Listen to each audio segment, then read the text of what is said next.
మనందరికీ తెలిసిన ఒక విషయం గురించి ఈరోజు కాస్త లోతుగా మాట్లాడుకుందాం. అంటే చాలాసార్లు మనం దాన్ని ఒప్పుకోవడానికి ఇష్టపడం, కానీ అది నిజం. ఉద్యోగంలో ఉన్నప్పుడు మన చుట్టూ ఉండే ఓ వెచ్చని ప్రపంచం గురించి, ఆ ఉద్యోగం అనే కవచం మన నుంచి దూరమైనప్పుడు ఎదురయ్యే కొన్ని నిప్పులాంటి వాస్తవాల గురించి. ఒక్కసారి ఊహించుకోండి, నెలంతా కష్టపడి పనిచేశాం, జీతం పడే రోజు రానే వచ్చింది. చేతిలో ఫోన్ పట్టుకుని ఎదురుచూస్తున్నాం. ప్రతి నోటిఫికేషన్ సౌండ్కి గుండె టక్కును కొట్టుకుంటోంది. Your account has been credited అని చెప్పే ఆ ఒక్క మెసేజ్, ఆ ఒక్క సందేశం కోసం మనసు ఆరాటపడుతోంది. కానీ ఒకవేళ ఆ మెసేజ్ రాకపోతే ఆ క్షణం ఎలా ఉంటుంది? ఆ రోజు నెల 1వ తారీఖు అవ్వచ్చు, లేదా కొందరికి 25వ తారీఖు అవ్వచ్చు. మన అలవాటు ప్రకారం పొద్దున్నే లేవగానే కళ్ళు తెరిచేది ఫోన్ స్క్రీన్ మీదే గదా. కాని ఆ రోజు ఫోన్ నిశ్శబ్దంగా ఉంది. ఆ నిశ్శబ్దం అది మామూలు నిశ్శబ్దం కాదు, మన గుండెల్లో ఒక రకమైన అలజడిని మొదలుపెట్టే నిశ్శబ్దం. అక్కడే అసలైన కథ, అసలు జీవితం మొదలవుతుంది. ఇంతకీ ఆ నిశ్శబ్దం మనల్ని ఎందుకంతలా భయపడుతుంది అంటే, ఎందుకంటే దానికి ముందు మనం వేరే ప్రపంచంలో బ్రతుకుతూ ఉంటాం. చాలా భద్రమైన ప్రపంచం, ఒక సౌకర్యవంతమైన గూడులో ఒక రకమైన మాయలో ఉంటాం. అదే కార్పొరేట్ భ్రమ. చూడండి, మనం ఆఫీస్లో ఉన్నంతకాలం లైఫ్ ఎంత స్మూత్గా ఉంటుందంటే, మన ప్రమేయం లేకుండానే పనులు జరిగిపోతూ ఉంటాయి. మనం కారిడార్లో నడుస్తుంటే ఎవరొకరు గుడ్ మార్నింగ్ సార్ అని పలకరిస్తారు. మనం వాడుతున్న ల్యాప్టాప్లో ఏదైనా చిన్న సమస్య వచ్చిందా, మనమేమీ టెన్షన్ పడక్కర్లేదు. ఒక చిన్న టికెట్ రైజ్ చేస్తే చాలు, ఐటీ డిపార్ట్మెంట్ నుంచి ఎవరో ఒకరొచ్చి దాని మన కళ్ల ముందే సరిచేసి పెడతారు. అంటే ప్రపంచం అంతా మన చుట్టూ మన సౌకర్యం కోసమే తిరుగుతోందన్న ఒక గొప్ప ఫీలింగ్ కలుగుతుంది. సో ఈ సౌకర్యాలు, ఈ పలకరింపులు ఇవన్నీ చూస్తున్నప్పుడు మనకు తెలియకుండానే మన లోపలొక భావన మొదలవుతుంది. ఇదంతా నా వల్లే జరుగుతోంది, నేనెంత తోపో వీళ్ళందరికీ తెలుసు అని అనుకుంటాం. ఈ గౌరవమంతా మన వ్యక్తిత్వానికొస్తోందని గట్టిగా నమ్మేస్తాం. ఇది కావాలని పెంచుకున్న అహంకారం కాదు సుమా, ఆ వాతావరణమే మనలో ఆ భావనను నెమ్మదిగా ఇంజెక్ట్ చేస్తుంది. కానీ మనం ఇంతకాలం కట్టుకున్న ఆ ఇసుకగూడుంది చూశారా, అది ఒక్క అలకి కొట్టుకుపోయినట్టు. మన భ్రమలన్నీ పగిలిపోయే మొదటి క్షణం అదే. ఆ జీతం మెసేజ్ ఆగిపోవడం, అది కేవలం డబ్బు రాకపోవడం కాదు, మనల్ని మనం చూసుకుంటున్న ప్రపంచమే ఒక్కసారిగా ఆగిపోయినట్టు అనిపిస్తోంది.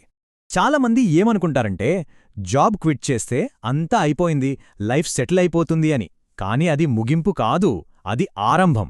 అక్కడే అసలైన పరీక్ష మొదలవుతుంది. మనకి స్కూల్, కాలేజ్ నేర్పని పాఠాలని జీవితం నేర్పించడం స్టార్ట్ చేస్తుంది.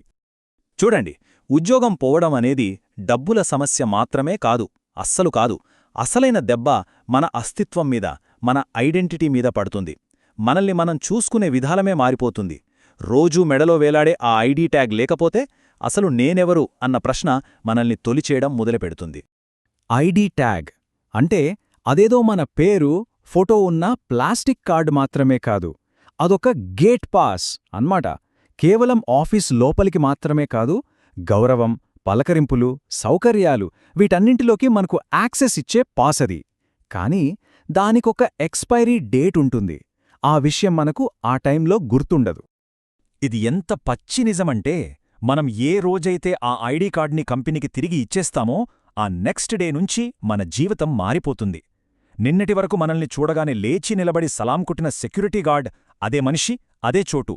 కాని మనల్ని చూసే చూపులో నిన్న ఉన్న గౌరవం ఉండదు. కనీసం మనల్ని గుర్తించినట్టుగా తల తిప్పుకొని వెళ్ళిపోతాడు. ఆ క్షణం గుండెలో కలిగే బాధను మాటల్లో చెప్పలేం.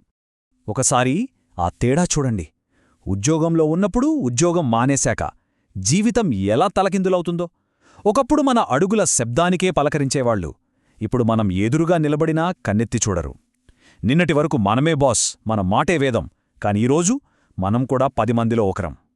ఎందుకంటే ఆ గౌరవం, ఆ పలకరింపులు మనకు కాదు, మన పొజిషన్కి. ఆ పొజిషన్ పోగానే అన్నీ మాయం. ఇదేదో మనలాంటి సామాన్యులకే జరుగుతుంది అనుకోవద్దు. ఎంత పెద్దవాళ్లకైనా ఇంతే. పవర్లో ఉన్నప్పుడు ఒక ముఖ్యమంత్రి కాన్వాయ్ వెళ్తుంటే రోడ్లన్నీ ఎలా బ్లాక్ అయిపోతాయో మనకు తెలుసు. అదే అధికారం పోయాక ఆయన ఒక్కరే నడుచుకుంటూ వెళ్ళినా బహుశా ఎవ్వరూ కట్టించుకోరు. సూత్రం ఒక్కటే, ఆ కుర్చీకే గౌరవం, మనిషికి కాదు.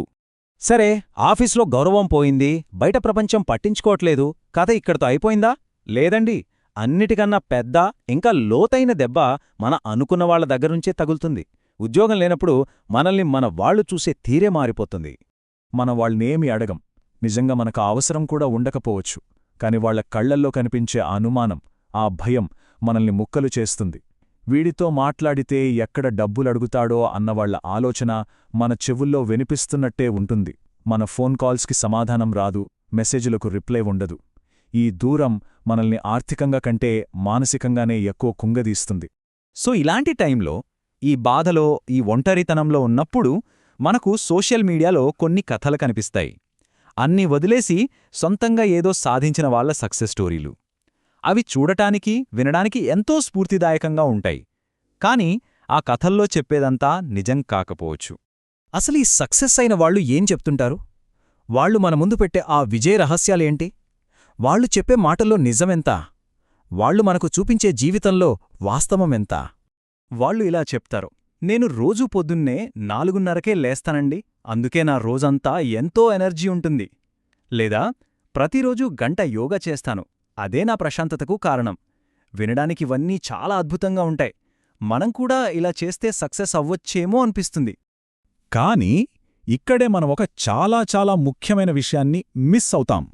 వాళ్ళు అలా చేస్తున్నందువల్ల సక్సెస్ అవ్వలేదు. వాళ్ళు సక్సెస్ అయ్యారు కాబట్టి అవన్నీ ఇప్పుడు చేయగలుగుతున్నారు. కంపెనీ నడపడానికి డబ్బుల్లేనప్పుడు, ఎంప్లాయీస్కి జీతాలు ఎలా ఇవ్వాలా అని టెన్షన్తో నిద్రపట్టనప్పుడు, యోగా చేయడానికి, ప్రశాంతంగా ధ్యానం చేయడానికి మనసెక్కడినుంచొస్తుంది చెప్పండి? అందుకే మనం ఒక క్లారిటీకి రావాలి.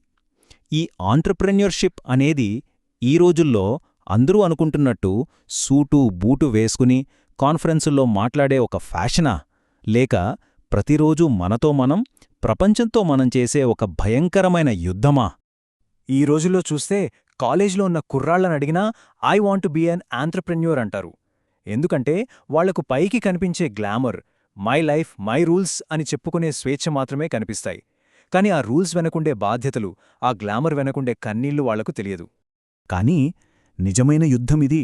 ఎవరో వచ్చి మనల్ని అవమానించి వెళ్ళిపోతారు. దాన్ని మౌనంగా భరించాలి. అందరూ పండగలు చేసుకుంటుంటే మనం ఒంటరిగా ఆఫీసులో కూర్చుని పనిచేసుకోవాలి. రాత్రుల్లో నిద్రలో కూడా రేపటి ఈఎంఐల గురించే కలలొస్తాయి. ఈ ప్రయాణంలో మనల్ని అర్థం చేసుకోలేక మన స్నేహితులే మనల్ని వదిలేసి వెళ్ళిపోతారు. ఇది అసలైన యుద్ధం. కాబట్టి చివరిగా ఒక్క మాట, ఈ దారిలోకి రావాలి అనుకునే ముందు ఎవరినో చూసి ఇన్స్పైర్ అయ్యి కాదు, మిమ్మల్ని మీరు ఒకే ఒక్క ప్రశ్న వేసుకోండి. నెల తిరిగేసరికి అకౌంట్లో జీతం పడకపోయినా, 10 మంది 10 రకాలుగా మాట్లాడుతున్నా, ఒంటరిగా పోరాడాల్సొచ్చినా నేను నిలబడగలనా? ఆ దమ్ము, ఆ ధైర్యం నాలో ఉందా? ఆ ప్రశ్నకు మన గుండెలోతుల్లోంచి ఉంది అని సమాధానం వస్తేనే ఈ యుద్ధంలోకి అడుగుపెట్టండి. ఈ వీడియో మీకు ఉపయోగకరంగా అనిపిస్తే ఇలాంటి మరిన్ని మంచి వీడియోల కోసం దయచేసి మా యూట్యూబ్ ఛానల్ SPGను సబ్స్క్రైబ్ చేయండి.